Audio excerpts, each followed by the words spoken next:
doing this. I have this little thing that whenever I'm going to click record now, it's like, are you sure? I'm like, I've always been sure. When I click record, I mean it. So it must be a new thing whenever it updated this morning. So go ahead and set yourself up for, if you know that you have 250 people to get through, divide that by the number of days that you're willing to commit to. And if that's 5 a day, then know that those are those kinds of conversations. And my recommendation is, as we continue to go through this, is do them all at one time because you're in the same conversation for each of those. So if it's going to be like, hey, between 8:30 and 9:30, I'm going to call my SOI, and this is going to be the conversation I have. It's going to be Ford, family, occupation, recreation, and dreams, and doing my check-in. Then that is one set of conversations that you're having in order to generate hopefully what is a substantial conversation, whether it be that it's from just checking into them to asking for the referral at the end of the conversation. That's what that looks like, and schedule it in your day, right? We talked a lot about this last week, but the other part is people will often say, I'm going to give myself 30 minutes to make 5 calls. That is not going to happen with SOI. Yes, Casey, we can have meaningful conversations, absolutely, on the framework, but it tends to be that these are the people we have the best relationships with, and that we want to be touchy-feely. We want to be a little bit more touchy-feely with these folks. So make sure that you're giving yourself enough time to have those. These are your fastest source of business. People will much prefer to do business with people that they know or like, or to refer a friend to someone that they know or like. Ooh, hang on, Gaurav, I'm gonna is he coming through on stereo? Am I coming through on stereo for everybody else whenever he's off mute? That was when you Okay. I muted was him. like, maybe that's just on my side. Okay, so I just want to make sure. Okay, so just remember that giving yourself enough time and knowing that these are the people that you're really investing like that love and feelings for as you're having the conversation. So the next one is CMA value calls. And this can be also for your SOI. So most people, oh, I'm sorry, Debbie. I see that you're still in the waiting room. Am I letting you back in? I just put you back in. Yeah. Okay. Gotcha. Um, Most people don't realize that you can be offering these types of things to your SOI and your top 50 as well. Okay. So people are curious to know what the value of their home is. Make sure that you're giving them that opportunity, right? Even if you just say, hey, I know that you just bought 2 years ago, but I just thought that perhaps you might be interested to know how much equity you have for any number of reasons. Do you want to install that pool? Do you want to refinance? Like whatever that looks like, make sure that you're offering that for them. There's 2 reasons. One, it's value. You're serving regardless of opportunity and you're providing value to them. The second is they might have a neighbor who's been thinking about it, who bought it roughly the same time as them, or they have a great relationship with, and they were like, oh my gosh, Anthony just gave me my most recent CMA on my home, and I can't even believe how much value I already have. I know that you were talking about like you wished you knew how much your home was worth. Maybe you should call Anthony, right? So make sure that you're providing that to SOI and top 50 as well. But the other thing is if you are active in your neighborhood, like Anthony is in Fremont, right? And we're always giving I love your Popeyes, by the way.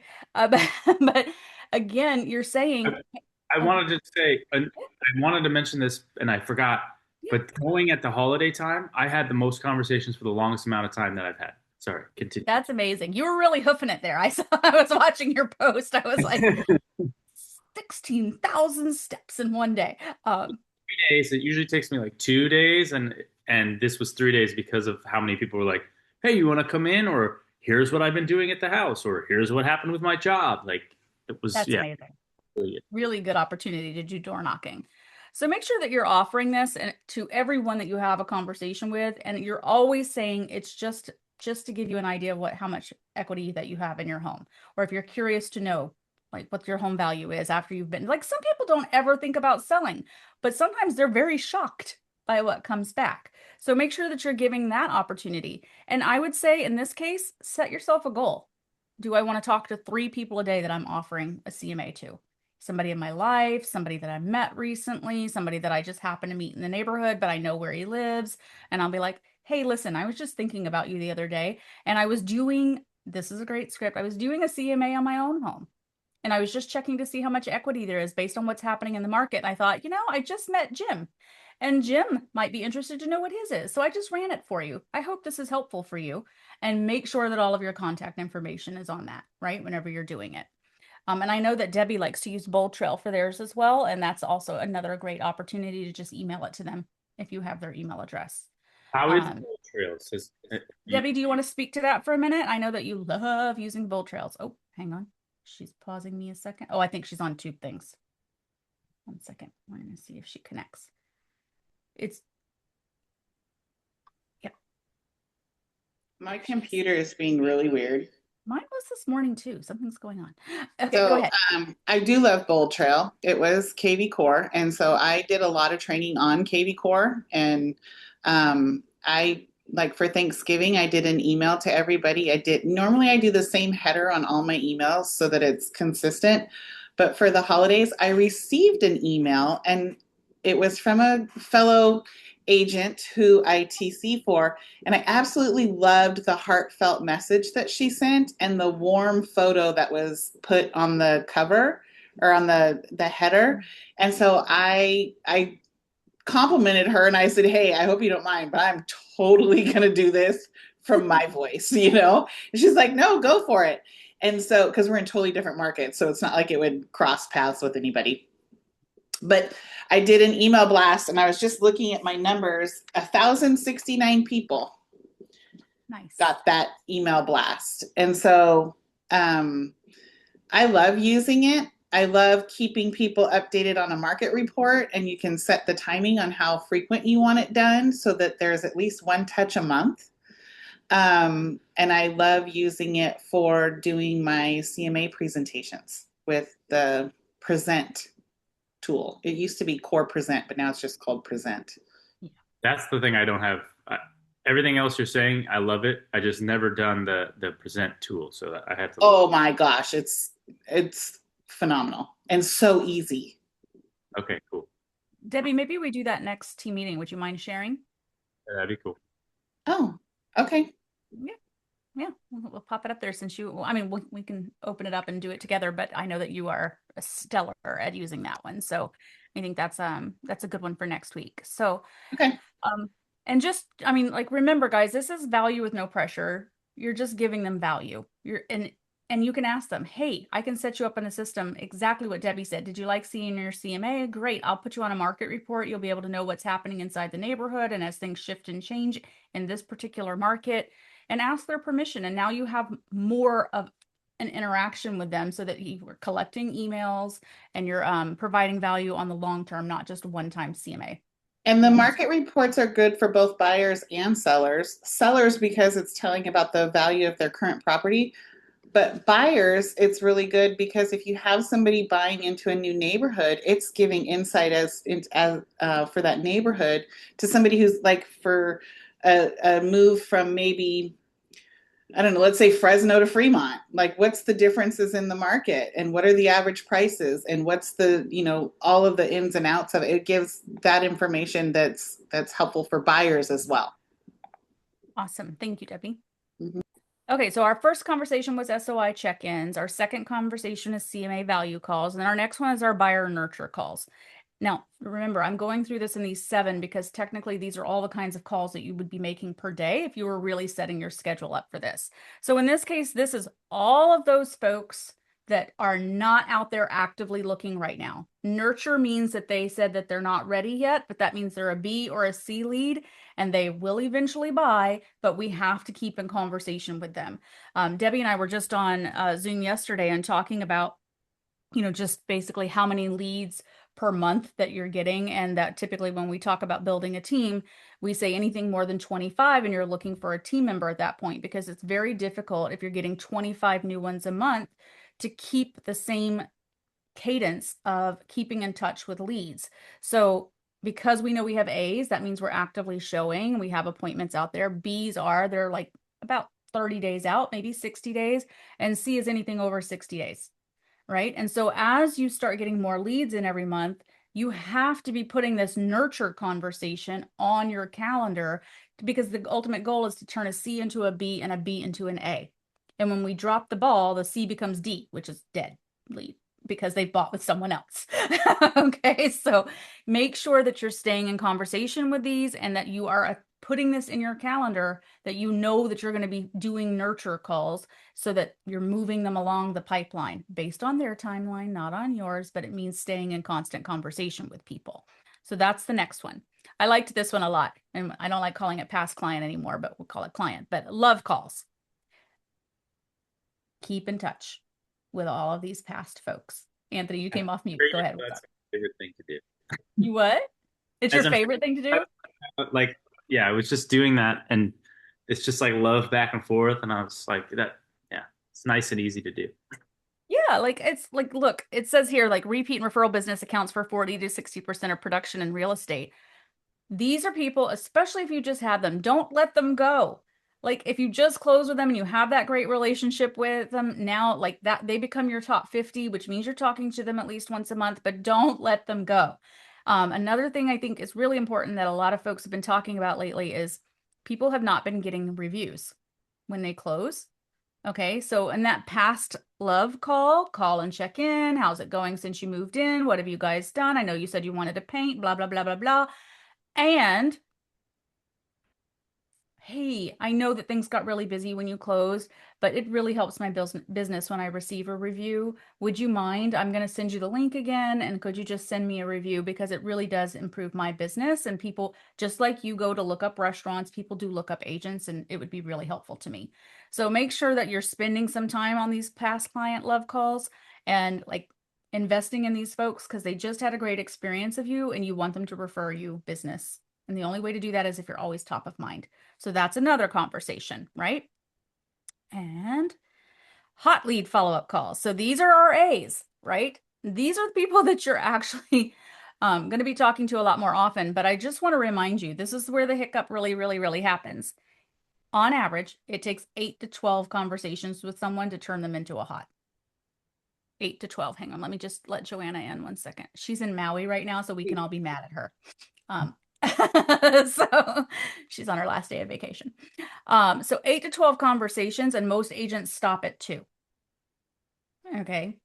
So remember that these are just as important. Any leads that you have that came in from the night before, you're picking up the phone and you're calling them. Anything that you feel like, hey, I called them and they never answered, you call them the next day. We talk a lot about in the past about the 10 days of pain. Okay. You keep calling. You just keep calling. So this needs to be on your list every day as well. Anything new or anyone that you called the day before that didn't answer, they're still in that 10 days of pain. So you should be keeping a list of, okay, I didn't get them yesterday, I'm going to call them again tomorrow. I didn't get them today, I'm going to call them again tomorrow. Like whatever that looks like, keep the conversations going. Next, community connections. Anthony is really, really great at this. Okay.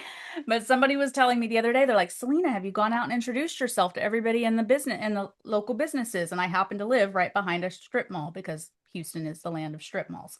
They were like, have you gone and have you introduced yourself and said, hi, my name is Selena and I'm a realtor in the area, because I happen to know that the lady who runs the Italian place, she owns it. She doesn't just run it and work there. It's hers. And I'm like, I love her and she's great. Have I ever mentioned that I'm a realtor? No. So like these are other things. If you're going to get coffee, consider going to a local place instead of a Starbucks. But listen, guys, even the Starbucks is important. Introduce yourself to the people that work there. Make sure that you're being recognized as an actual realtor, not a secret agent. You're actually out there and advertising that this is what you do, because everyone needs a place to live, no matter where they work, no matter what they do. We all need a place to live. So make sure that you're introducing yourself and you're getting yourself out there. Debbie is also new to her community. And so we've talked about this as well, as like, how do we get out there more? BNI networking. If you're not a member of a BNI, I highly encourage you to do that. For anyone who doesn't know what BNI is, it is a networking group that you are a part of, and they only take one person from every industry. So the idea is that you as an agent, if the painter there gets a referral for real estate, they're going to mention your name. If you get someone who says, I wish I had a painter, you would mention the painter's name, right? They become part of your network and it starts to help you grow. So make sure that you're keeping your community connections moving along. and contractors and things like that as well, guys. This was something that Mark Boyland was really, really good at. All of the people on our like high, like our vendor list of people that we recommended the most were invited to every Pi Day. They were on anything that we talked about that had anything to do with the community, right? They were constantly invited to stuff. And we asked them for referrals all the time. So they were actually a group in our email. And when we wanted to ask for referrals, even for hiring, when we were looking for agents, we would send that. So they create that list of people that are your trusted vendors, your trusted local business owners, things like that, and make sure that you're keeping them connected with what you're doing and with what's happening. It's like, I think Pi Day is amazing. And a lot of folks do it. Elo was just talking about she does board game night. Like, I was like, how cool is that she schedules board game nights with her past clients? And how great would it be to invite your lender, or something like that to come in and be a part of that, so that they can also be in relationship with the people that you're in relationship with. So that's another set of calls. And then agent to agent referrals. Casey and I were just on the builders call talking about this, and I loved hearing that Will just had he just closed one with another EXP agent. This is probably the most untapped resource at EXP, right? Is agent referrals. Debbie's got a lot going on right now too, because she's referring out business, right?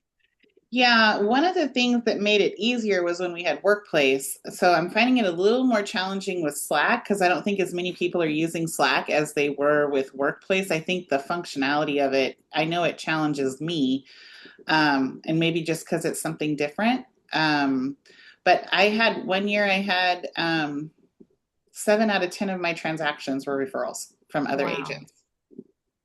That's amazing. You tried the hub thing that they created, Debbie? They don't I have a feel lot like of I belong to every single Slack channel or whatever.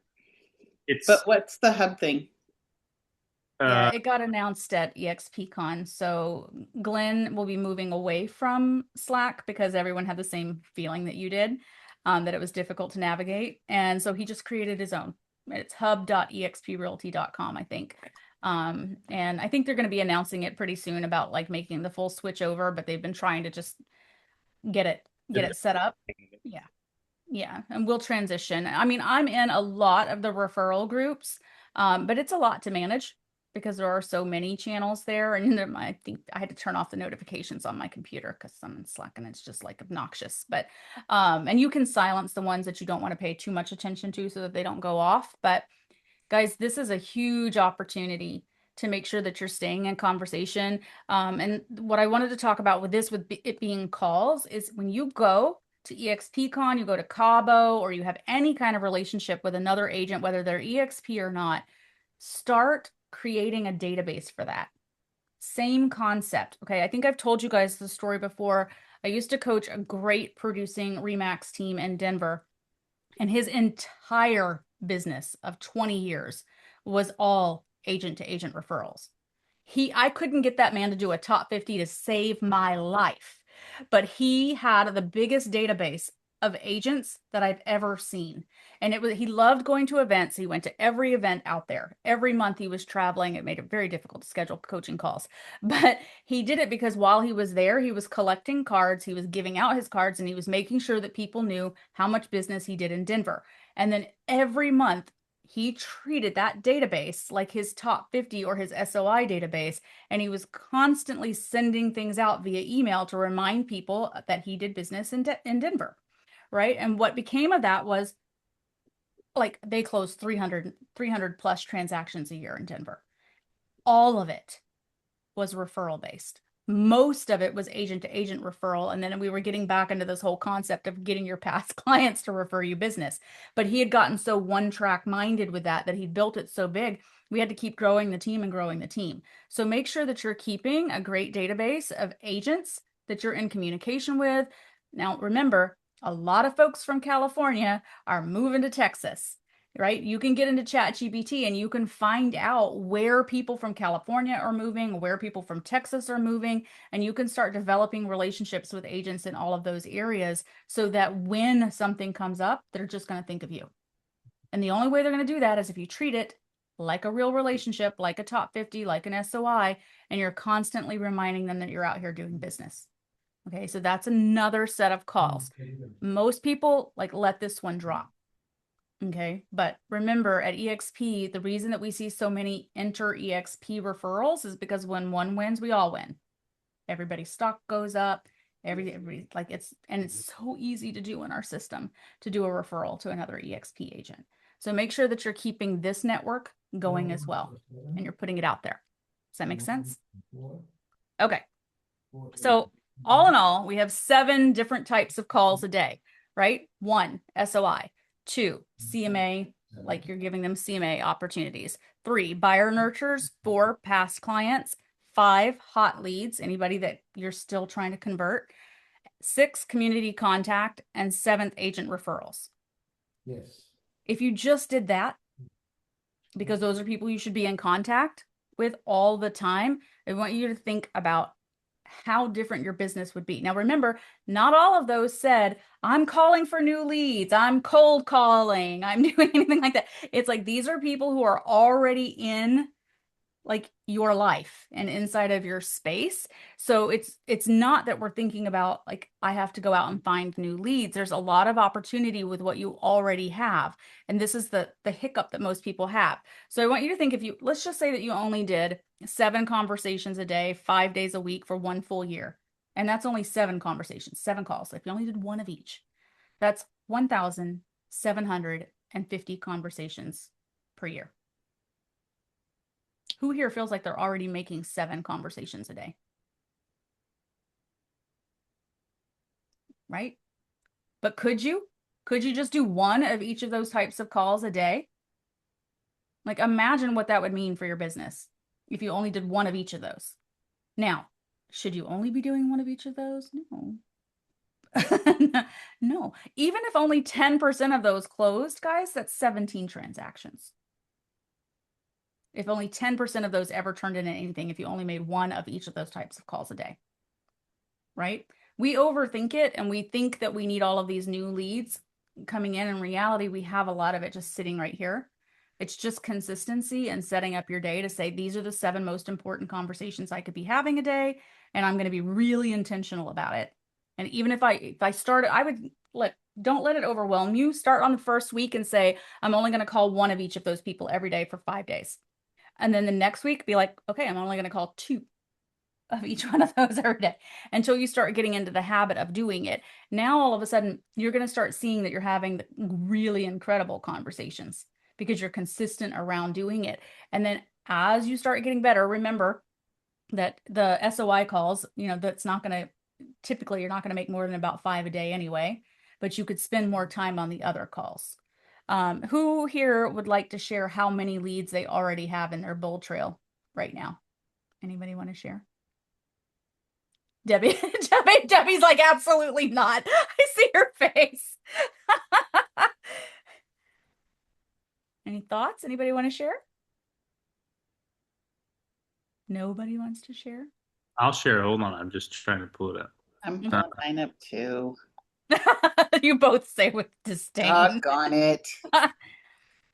I think, can that be right? Let's see. Hold on. Because I'm going to open up my calculator while you're doing it. Yeah, 493. Okay. So, hang on. Let's just assume you only work 5 days a week. And let's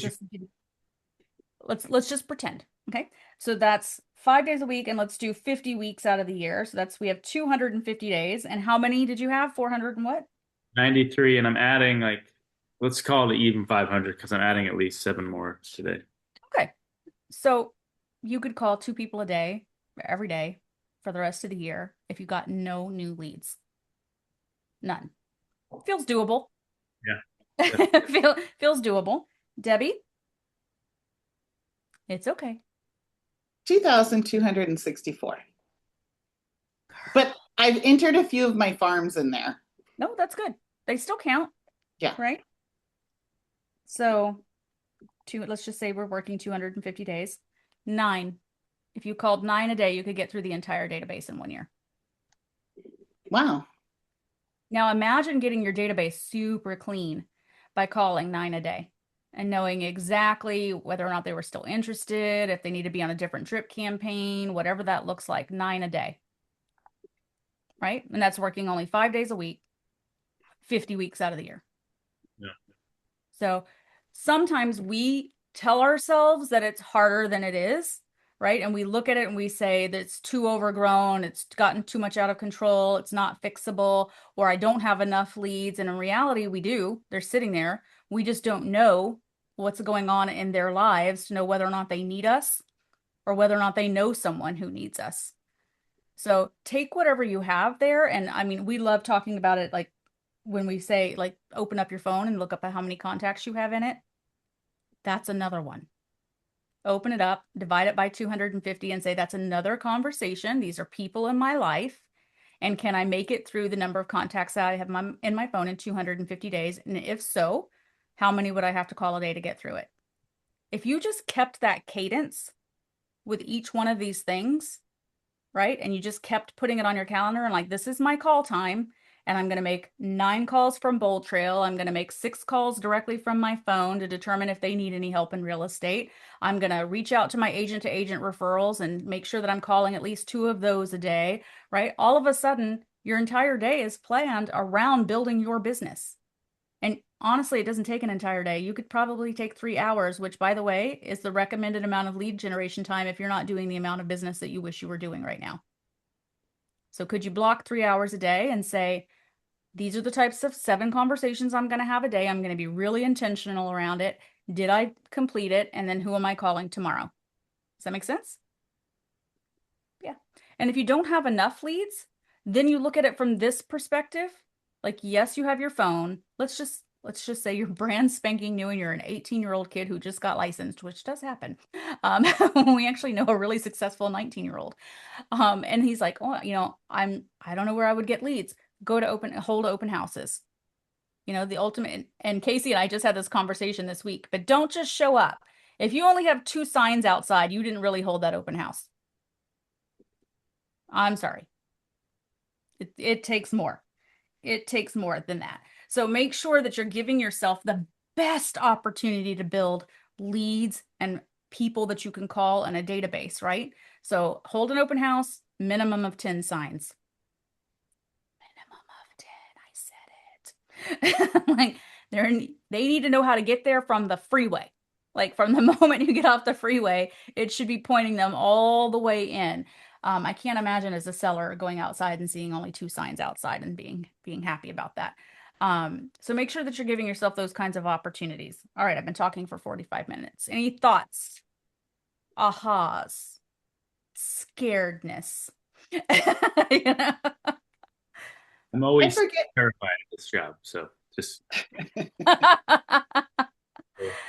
What were you gonna say, Debbie? I forget who recommended this to me, but somebody did recommend that I do Google reviews for local businesses to become more community oriented. And so I started doing Google business reviews through my Google business page. And I just got an email yesterday that one of my reviews received over 1,000 views.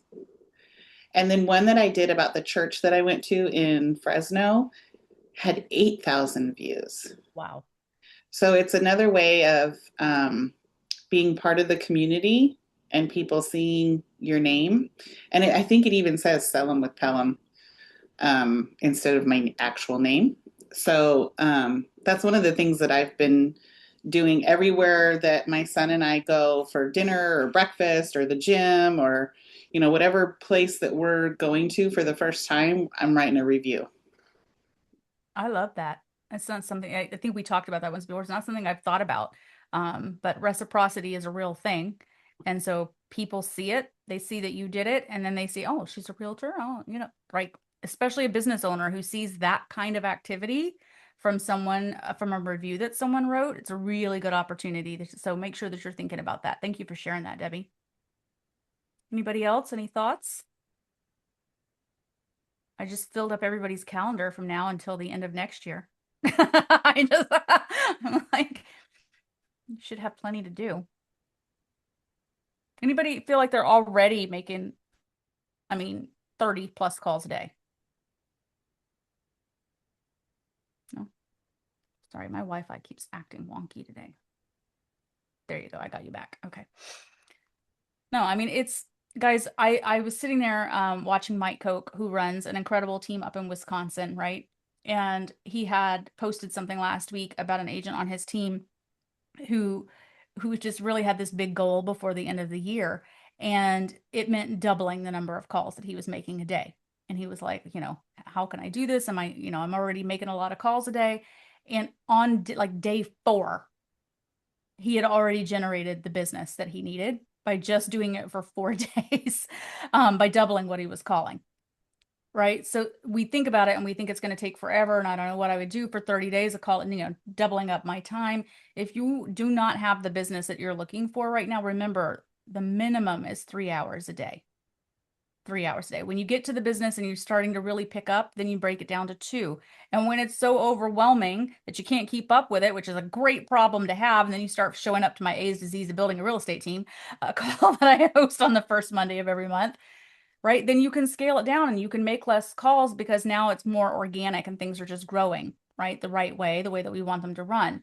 But if you're not out showing houses, you're not putting a deal together, you're not out there hoofing it, doing door knocking at that time, right? You should be making calls. And when we look at something like this, the excuse of I don't have anyone to call doesn't really work, because we do.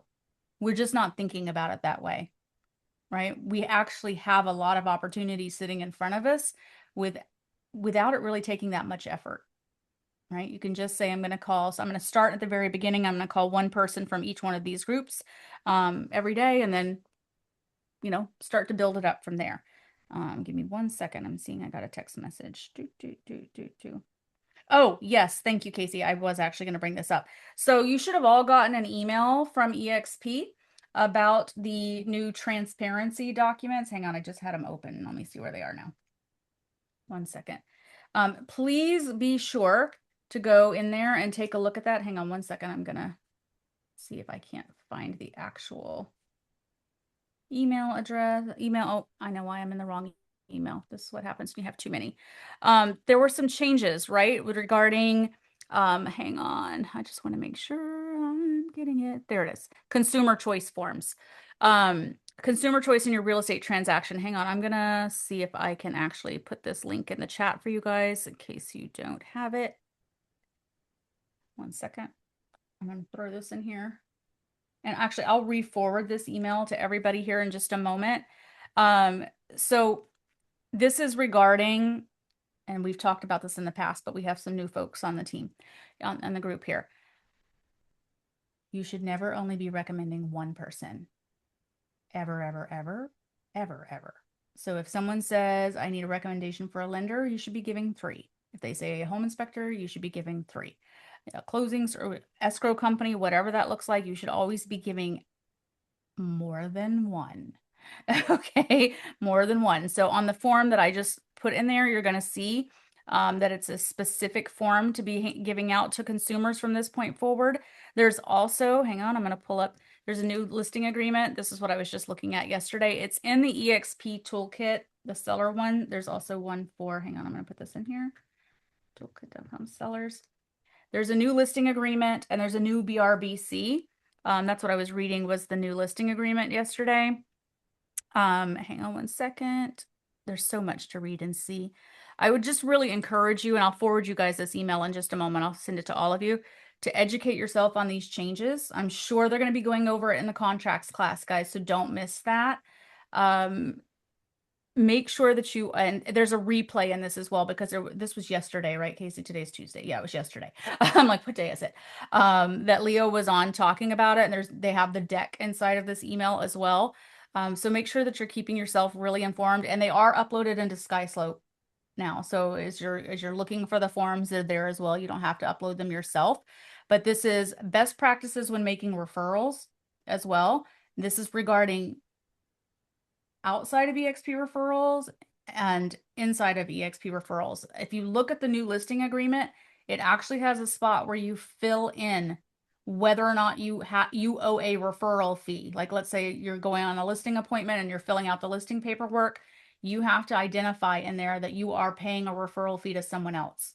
So Debbie, if you referred business to Anthony and Anthony's on that listing agreement because it's a seller that you recommended to him, he's going to have to put in there that he owes a referral fee to Debbie and what the percentage is. Okay, so make sure that you're reviewing the forms. This is all regarding consumer transparency as a result of all of the lovely things that have been happening in our business over the last couple of years. So the key is to just really stay updated on them. I love the fact that Leo jumped out in front of this. I think we're one of the very first brokerages to even do anything about this. And they've released these forms. And they are good in almost all 50 states. At the very bottom of the form, of the listing form, it actually says which states it's not applicable in right now, but it is definitely in California, so not a problem there. So just make sure that you're reading the stuff that comes in from EXP. I do my best to make sure that you guys know about these things, but listen, they send us these emails to keep us at the very top of our game. So make sure when they're coming in that you're taking an opportunity to review all the forms. I do encourage you to go watch the replay. I'm going to, I didn't get to see it yesterday. And then take a look at the deck as well, because they're going to just make sure that you're able to articulate what you need to articulate to either a seller or a buyer. Does that make sense? Okay. So look for that in a second. That way you're not looking like I had to, like going through and trying to find the email. You'll just know that it's coming from Selena, so that you can find it. Anything else that anybody wants to share? Casey, did you want to talk about the Brent thing in January?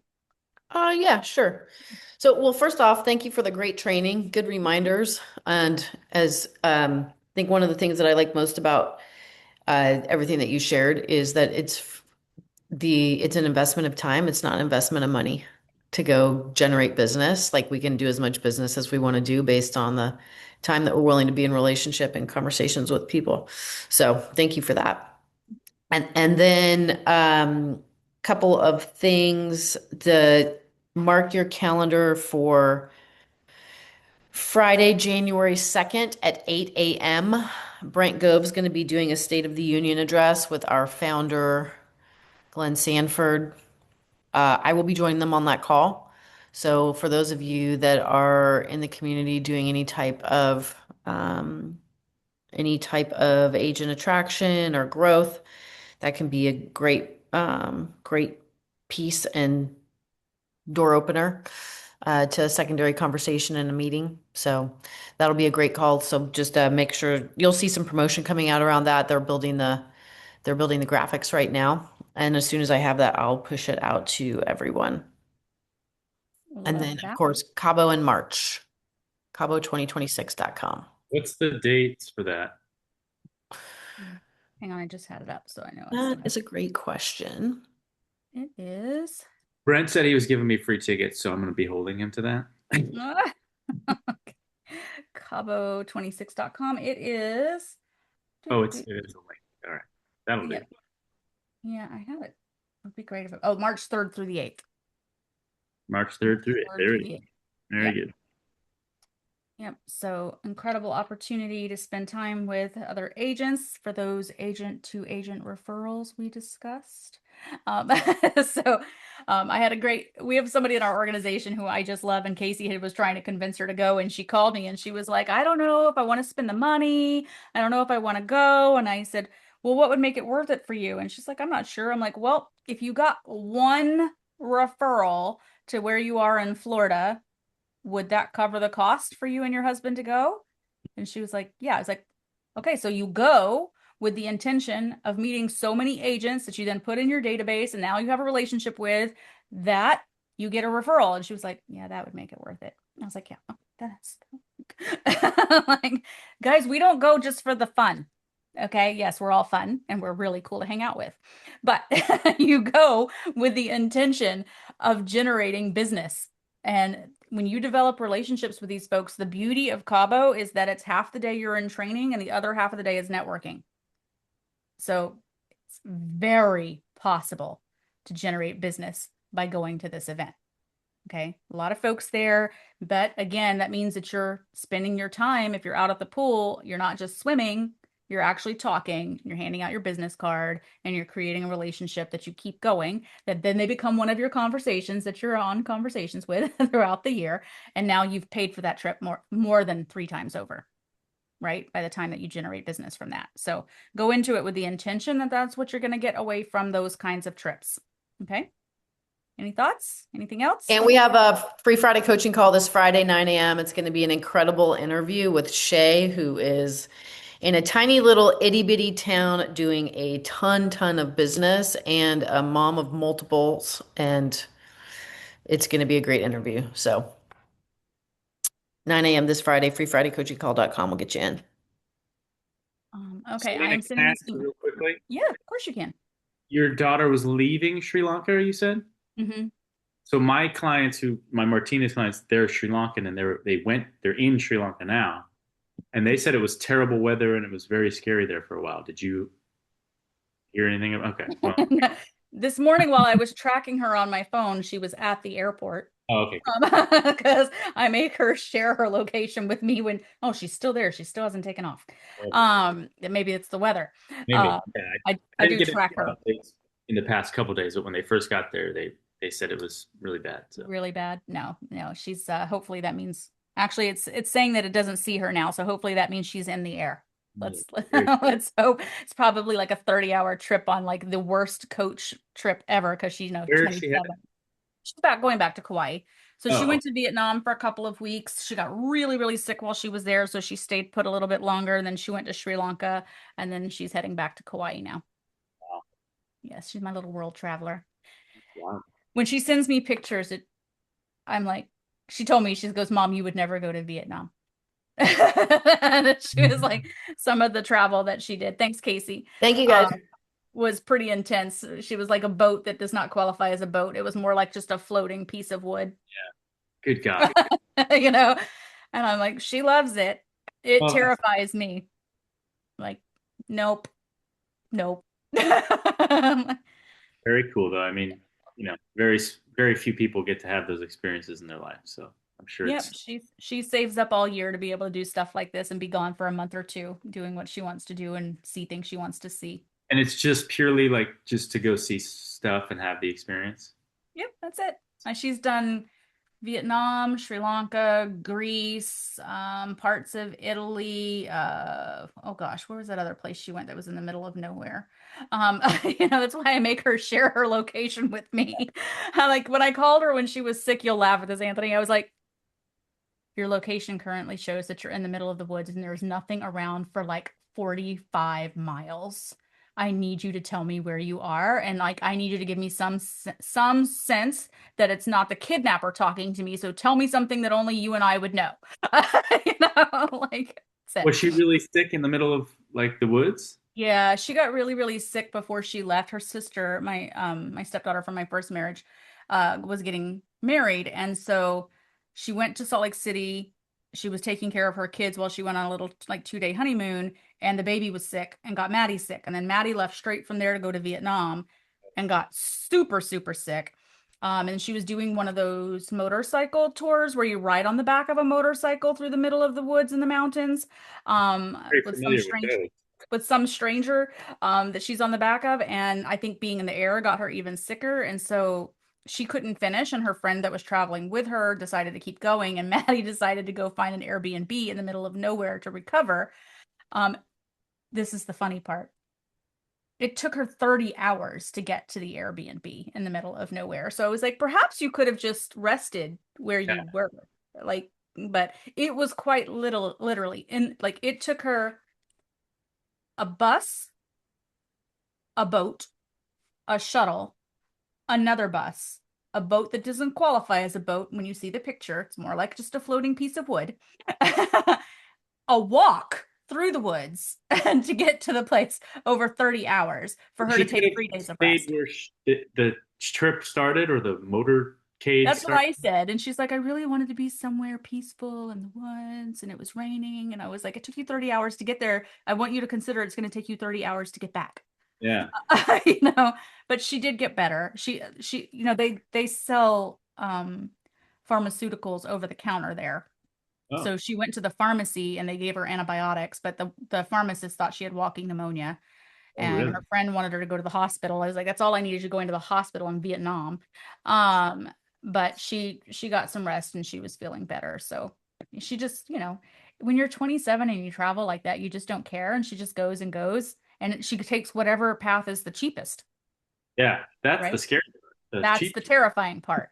Like she has traveled in the most, like, not any way I would ever go. The only Yeah. time I ever did a trip with her like that was for her high school graduation. I let her pick anywhere in the world she wanted to go, and we went to the Dominican Republic, and that was a plane to a bus to a shuttle to a walk through the jungle to a treehouse resort. And I use the resort term very loosely, um, because they were tree houses with no walls and no electricity.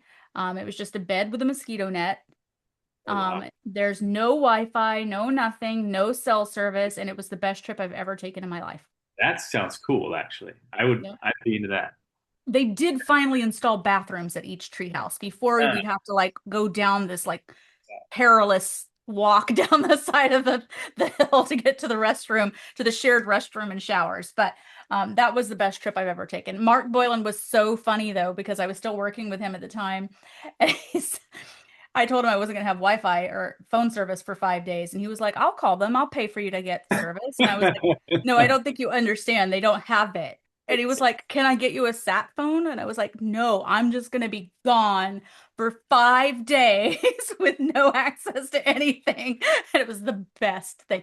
It was very interesting. Like every night we went to, like, they had a big palapa in the middle that everybody just went and had dinner. And there were people from all over the world, and we were playing cards until like 11:30 at night, and people were playing the guitar, and it was just like the most relaxing thing. But when Yeah. Maddie showed it to me, I was like, do they not have air conditioning? And she's like, Mom, they don't have walls. But I was like, That's no, fantastic. she's a joy. All right, I won't keep you guys. Thank you guys so much for today. Make sure that you take a look at the email that's coming in just a moment, review all of those forms, and go to contracts class as soon as possible. Okay. Yeah. Okay, Are thanks, they guys. holding? Well, I'll check if they're holding it. I'm not sure if it's this week or not. But Yeah, I don't know. I haven't looked to see if they're having it this week. Probably, but I don't know. Okay, thanks, guys. Bye.